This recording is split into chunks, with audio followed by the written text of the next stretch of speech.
Vamos lá, pessoal. Esse vídeo tem como objetivo ser uma primeira aproximação bastante introdutória à interpretação de Celso Furtado sobre desenvolvimento e subdesenvolvimento. Uma apresentação inicial a nível de graduação, tentando apresentar um primeiro contato com um esforço de construção teórica do autor, do mestre Celso Furtado, sobre a interpretação do subdesenvolvimento. A gente está baseando aqui essa apresentação no capítulo 4, Elementos de uma Teoria do Subdesenvolvimento, da obra de 1961, Desenvolvimento e Subdesenvolvimento. Então, a gente entender um pouquinho o contexto do autor, uma primeira aproximação, uma interpretação muito rica de Celso Furtado. O que a gente precisa entender? Olha, depois a gente vai avançando em diversas contribuições do autor. A ideia aqui é construir passo a passo os elementos do que ele chama de uma teoria do subdesenvolvimento. Primeiro precisamos entender um pouquinho o contexto do Celso Furtado. Olha, a maior parte dos trabalhos dele, uma parte importante ali dos trabalhos iniciais dele, está circunscrita, ocorre a partir das influências dos economistas cepalinos, como ele, no âmbito da CEPAL. Eles vão ter como objeto, no contexto daquela discussão do pós-Segunda Guerra Mundial, de se confrontar com as leituras convencionais acerca do crescimento e do desenvolvimento, se contrapor à leitura monoeconomista, a leitura da convergência econômica e, além disso, se contrapor, apresentar uma perspectiva crítica, inclusive as interpretações originais que dão origem, desculpa na redundância, no nascimento da economia do desenvolvimento como uma disciplina autônoma. Interpretações essas que estão muito vinculadas aos organismos multilaterais, aos formuladores de política econômica estadunidense, no âmbito aí da doutrina Truman, no imediato pós-Segunda Guerra Mundial, tendo como pilares a cooperação internacional e a assistência técnica. Então, no bojo desse nascimento da economia do desenvolvimento como uma disciplina autônoma, a partir de leituras um pouco mais convencionais, mas que também questionam as interpretações monoeconomistas e baseadas na convergência, é que emerge a interpretação cepalina. Então, tem 3 ramos, Interpretação convencional, muito mais vinculada ao mainstream, muito mais vinculada à interpretação neoclássica, entendendo o comércio internacional como um instrumento viabilizador da convergência. Essa interpretação vai ficar bastante em escanteio nesse contexto pós-Segunda Guerra Mundial. A interpretação que vai dar origem ao nascimento da economia do desenvolvimento como uma disciplina autônoma, gestada ali nos organismos multilaterais e capitaneada pelos formuladores de política estadunidense, no contexto de Guerra Fria, no contexto de nascimento, o nascimento da Guerra Fria, no bojo de uma discussão importante, marcada por conflitos geopolíticos, que vai olhar para a necessidade de se barrar o avanço do comunismo, utilizando-se estratégias de desenvolvimento a partir da cooperação internacional e da assistência técnica.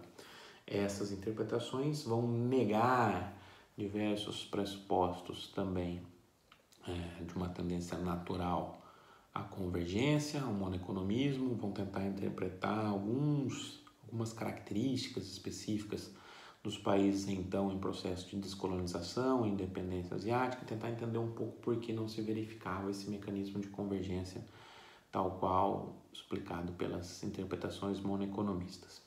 Em paralelo a essas duas interpretações, a gente tem o nascimento da interpretação cepalina. CEPAL, um órgão vinculado à ONU, tentando pensar o desenvolvimento latino-americano e do Caribe, tentando trazer uma perspectiva crítica, mas para além dos limites colocados por essa leitura dominante, que é esse segundo bloco que eu acabei de contar. Ou seja, pensar o desenvolvimento e o subdesenvolvimento, a gente deixar claro para onde a gente vai caminhar, a partir de uma perspectiva dos países periféricos, a partir da nossa realidade, a partir dos condicionantes históricos, políticos, sociais e geopolíticos também, que afetam as estratégias de desenvolvimento e, na verdade, se refletem no subdesenvolvimento dos países periféricos, né? É nesse contexto que a gente tem que entender as contribuições do Celso Furtado. Essas contribuições ele vai buscar contribuir teoricamente para a construção de uma interpretação original a respeito do subdesenvolvimento econômico, a teoria do subdesenvolvimento econômico, vai estar sempre fundamentado numa metodologia histórico-estruturalista, que é bastante característica da CEPAL, vai estar assentado em princípios ali que remetem ao princípio da demanda efetiva keynesiana, certo? A lógica por trás dessa interpretação toda, o Celso Furtado bebe no Prebisch, bebe ali em Keynes, utiliza sempre o método histórico estruturalista, que é ir à raiz dos problemas, no sentido de ser um radical, como ele mesmo diz. Um radical é aquele que vai na raiz dos problemas para tentar compreender toda a complexidade da realidade socioeconômica periférica. Então, por trás de toda essa discussão, desse contexto inicial, introdutório, tem a percepção do Celso Furtado da necessidade do cientista social, do economista, quase que do publicista, de tratar questões públicas que de alguma maneira ou de outra afetam a estratégia de desenvolvimento e subdesenvolvimento nacional. Ou seja, toda a leitura dele, o esforço teórico, a interpretação histórica, com base no método estruturalista, com base no planejamento, está muito voltada para a ação. Então você tem sempre a percepção, na obra do Celso Furtado, do ensejo, da força, da atuação do cientista social, da utilização das técnicas de planejamento, da utilização do método histórico estruturalista como um instrumento para a transformação social. Todos esses elementos têm que ser entendidos como um esforço mais amplo, para além dos limites teóricos, com elementos para a transformação da realidade social latino-americana. É a serviço desse objetivo mais amplo que se insere a contribuição do Celso Furtado, né? A partir daí ele vai fazer diversas interpretações, buscando entender a formação brasileira, buscando entender a formação latino-americana, tentando entender a construção, como os ciclos econômicos influenciam nessa construção, nessa formação, tentando entender os limites da estratégia de industrialização, de crescimento e desenvolvimento, e tentando formular teoricamente um corpo sólido a partir desse método histórico, estruturalista, bebendo lá em Keynes, muito fundamentado no planejamento voltado para a ação econômica e para a transformação. Bom, a partir desse contexto, né, daqui a pouco a gente discute a questão do subdesenvolvimento, né? O Celso Furtado vai falar o seguinte: olha, eu tenho a necessidade de entender o subdesenvolvimento como um fenômeno particular.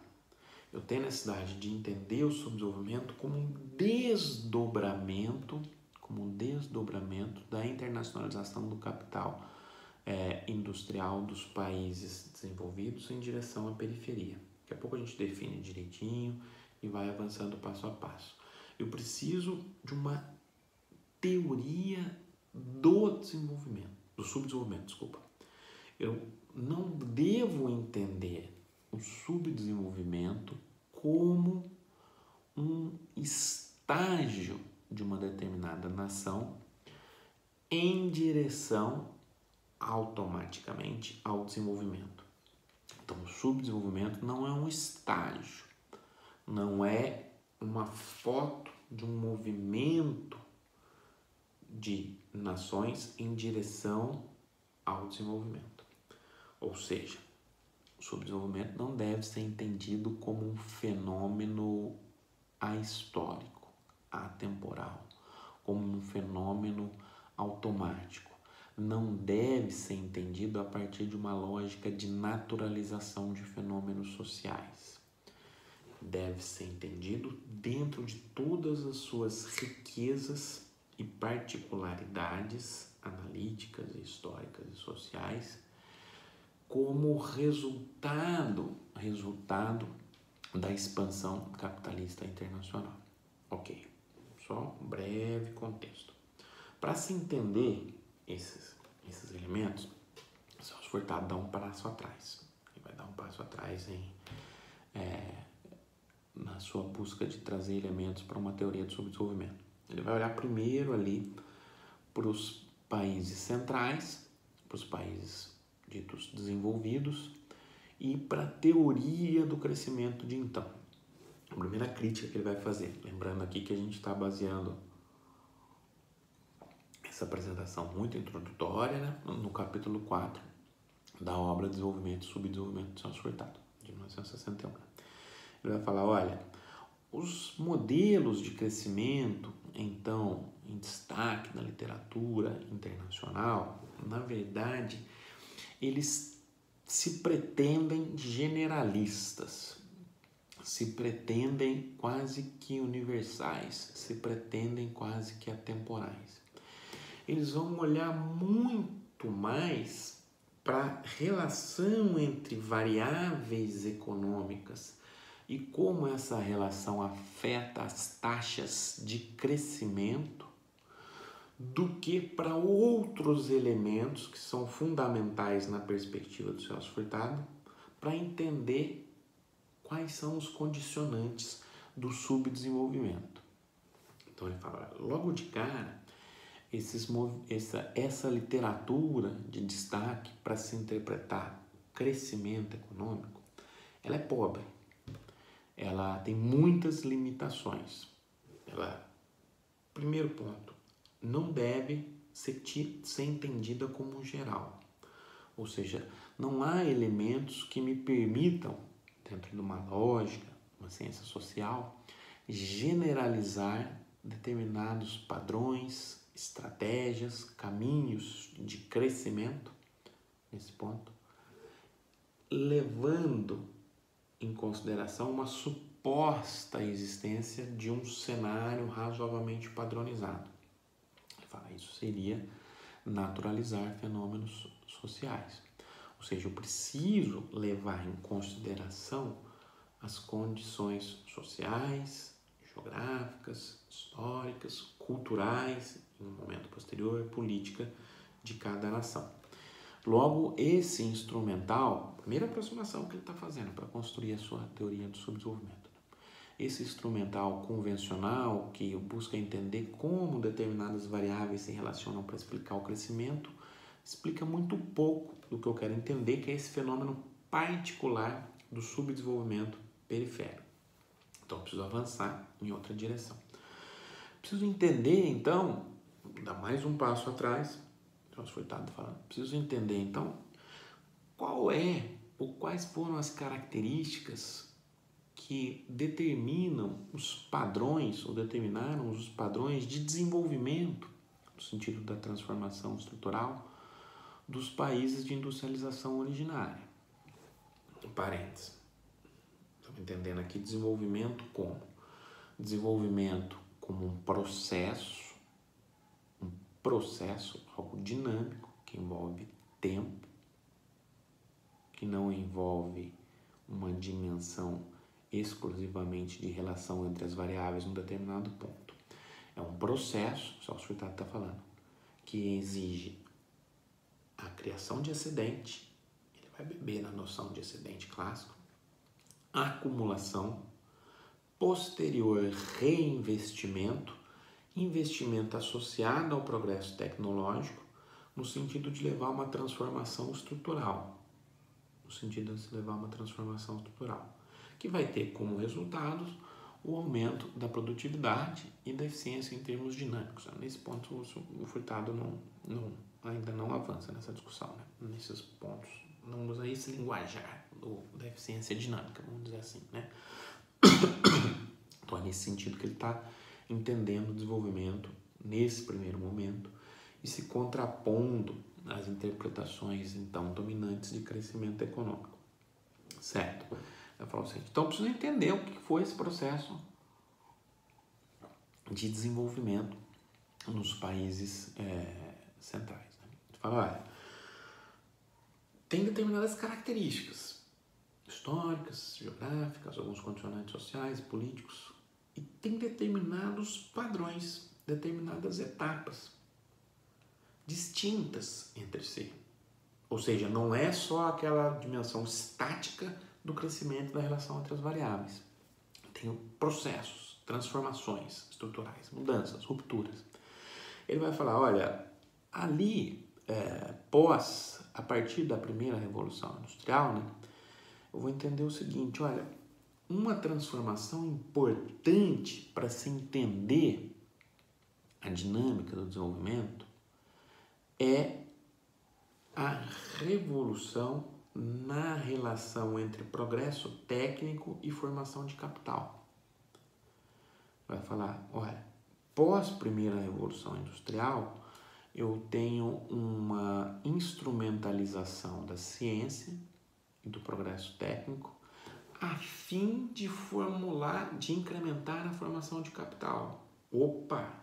Olha só como é muito mais rico do que a percepção estática de crescimento.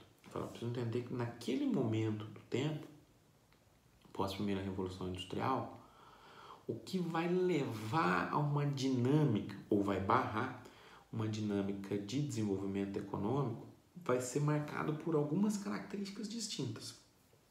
O primeiro ponto a se destacar é a relação entre progresso técnico e ciência.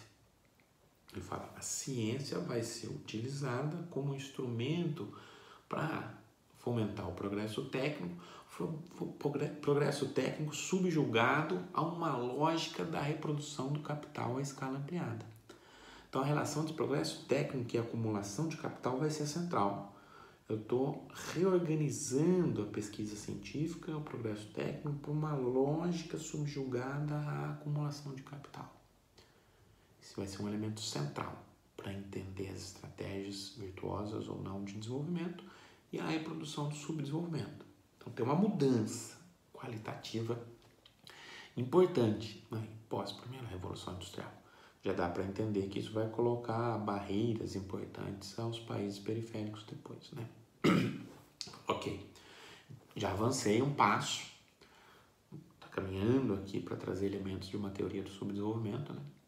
Já avancei um passo para além da discussão muito simplória de crescimento econômico, certo? Então vamos entender então como se deu essa trajetória nos países de industrialização originária e atrasada. Ele vai falar o seguinte, ainda em Desenvolvimento e Subdesenvolvimento, capítulo 4. Olha, o desenvolvimento industrial ocorreu nesses países, ele é caracterizado por duas grandes fases. A primeira fase, ela vai acontecer com uma oferta totalmente elástica de mão de obra com salários a nível de subsistência. Ou seja, eu tenho aí um primeiro momento uma discussão de uma transição ou uma discussão de absorção do sistema pré-capitalista por um sistema de produção baseado nas transformações derivadas da Revolução Industrial. Essa primeira fase vai ser marcada pela absorção do excedente de mão de obra infinitamente elástico, ou bastante elástico, infinitamente não, bastante elástico, com níveis salariais próximos à subsistência. A partir do segundo momento, que ele vai chamar de segunda fase, olha, eu já não tenho mais uma oferta de mão de obra elástica disponível a níveis salariais de subsistência. Porque esse processo de absorção da economia pré-capitalista já está consolidado. Então, a oferta, tudo isso olhando para os países centrais, hein, gente? A oferta de mão de obra já vai se tornar pouco elástica. Então, o que vai caracterizar essa segunda fase? Olha, nessa segunda fase, eu vou ter uma expansão muito forte, muito rápida do setor produtor de bens de capital. O setor produtor de bens de capital que está ali subordinado a uma nova lógica da relação entre ciência e progresso técnico e formação e acumulação de capital. Então, essa segunda fase vai ser liderada por um processo de crescimento dos setores fabricantes de bens de capital. Estou falando de máquinas, equipamentos, insumos, certo? Vai ter um crescimento vertiginoso. Esse crescimento vertiginoso, tudo isso não é automático, hein, gente? Ele está só caracterizando recuperando a caracterização dessa segunda fase nos países então centrais. Então, eu tenho um crescimento rápido desses setores, aquela discussão que a gente já fez em outros vídeos, do crescimento a partir do D1, crescimento aos saltos, gerando desequilíbrios. Por quê? Porque eu tenho escalas mínimas de eficiência gigantescas, eu estou crescendo a partir do D1, eu tenho as dificuldades de crescer de maneira infinitesimal, preciso construir vários andares do prédio ao mesmo momento, então isso vai gerar diversos desequilíbrios, diversas rupturas, diversas transformações. Esse crescimento do setor de bens de capital vai contornar parcialmente uma redução da elasticidade da oferta de mão de obra. Olha só, na primeira fase eu incorporo mão de obra elástica com taxas de salário próximo da subsistência. No segundo momento, eu não tenho mais essa elasticidade da oferta de mão de obra a nível de subsistência, isso vai se reduzindo. Então eu avanço, olha só, isso vai ser muito importante depois para a gente entender a cópia dos padrões de consumo. Fecha parênteses. Eu avanço para a direção de técnicas poupadoras de mão de obra. Estou avançando no setor de bens de capital, máquinas, equipamentos que aumentam sobremaneira a produtividade. Então, estou contornando uma limitação de uma certa redução da capacidade de oferta de mão de obra a níveis salariais de subsistência. Resultado desse processo vai gerar desequilíbrios na economia, ok, como a gente já discutiu, mas vai gerar também um aumento da intensidade de capital em relação à produção. Isso vai ser muito importante para a gente discutir a estagnação na economia brasileira nos anos 60, trabalho clássico, os seus fortalecedores, né? Certo, mas isso não é o momento ainda. Então ele vai falar, olha, essa segunda fase do desenvolvimento econômico dos países centrais. Esse processo, ele tem limites. Os limites vão ser dados pela capacidade de acumulação, reprodução em escala ampliada, dada a relação com a distribuição de renda. Ok, mas para nossa discussão aqui, nesse momento, dos elementos da construção de uma teoria de subdesenvolvimento, isso não é importante, não é central. Então a gente não vai discutir esse ponto, certo?